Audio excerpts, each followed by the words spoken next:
Here to discuss it all, joining me now, Tammy, Bruce, Kirsten, Haglund, and Caleb Bonham. Caleb, let me start with you. Of course, today we had President Obama really slamming Donald Trump. We've seen some recent polls. Now, they do show a Democratic bounce, but I think a lot of the issues that Donald Trump should be doing well on that he's not doing as well all revolve around one word. I think that's temperament. Does this go to that? It absolutely does. You saw a lot of people were talking about convention bumps. I think it was a comment bump that you're seeing Hillary be the recipient of. And that comment was during the DNC when she said that you can't, if you can bait a man with the tweet, you can't trust him with nuclear weapons. And that gets to the core of what many voters are looking at this election season, and that is the temperament of Donald Trump, which Hillary does come across as statesman-like, and Donald Trump comes across as silly with a lot of these circus-style antics that he's bringing to the race. You know, guys, I just got a statement in from the Paul Ryan campaign. His campaign spokesperson, Zach Zodé, is saying that neither Speaker Ryan nor anyone on his team, have ever asked Donald Trump for his endorsement, and we are confident in a victory. And next week, regardless. All right, Tammy. This is a big issue. It's become a big issue, and I think it's bleeding over into some of these other areas. Just so the audience understands what I'm talking about, I think it was a CNN poll, but on terror, Donald Trump tied with Hillary Clinton at 48%. On the economy, she's up to. On immigration, she's at 55. He's at 43. Foreign policy, he's at 59. He's at 36.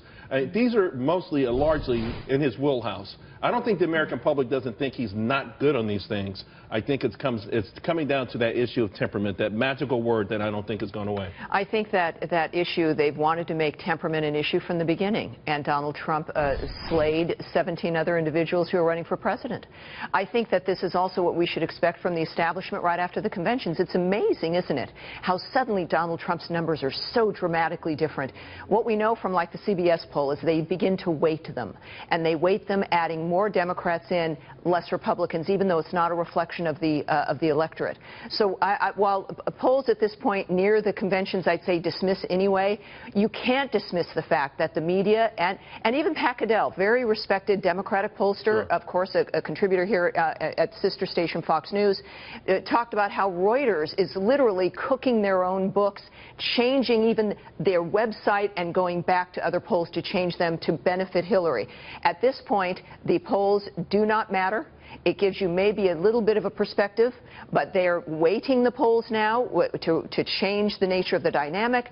And I think that the only poll I think we all know is the one that happens on November 8th. Yeah. I mean, come on now. This is, I think, pretty obvious. You have Wisconsin, Arizona, and of course he really had his harshest criticism moments ago for Kelly Ayotte. So these are three states right now. The poll weighting notwithstanding, well, Hillary Clinton is in the lead, according to Real Clear Politics, even in Arizona. Interesting, Sanders got 56 million votes in Wisconsin, more than Donald Trump or Hillary Clinton. That puts these independents in play. How do you think all of this stuff, the sort of infighting, plays beyond the core crowd? Yeah, well, independents are the ones we're going to have to watch because each of the camps after the conventions have gotten more and more entrenched. And here's what's interesting. Independents are probably going to be the ones that are watching the news cycle the most closely, right?